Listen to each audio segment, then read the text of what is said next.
لیکن جو قرآن کریم کو حجت مانتا ہے، اس سے آگے جو احادیث شریفہ ہیں، سنت نبوی، اس کو حجت نہیں مانتا۔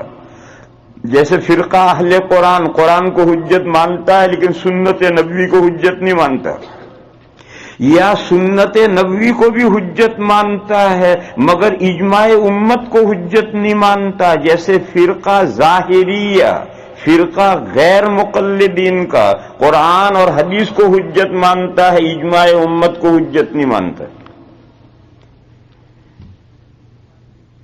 اسی لیے صحابہ کے زمانے میں جتنے مسئلے صحابہ کے اجماع سے طے ہوئے، ان تمام مسئلوں میں وہ اختلاف کرے، کیوں؟ ان کے یہاں امت کا اجماع حجت ہی نہیں ہے، صحابہ کا اجماع بھی حجت نہیں۔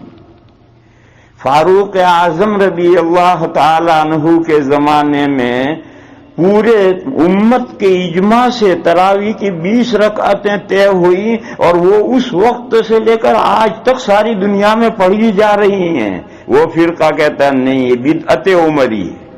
اس کو کیا کہتا ہے؟ بدعت عمری۔ ماشاء اللہ، عمر تو تمہارا چھوٹا بھائی ہے۔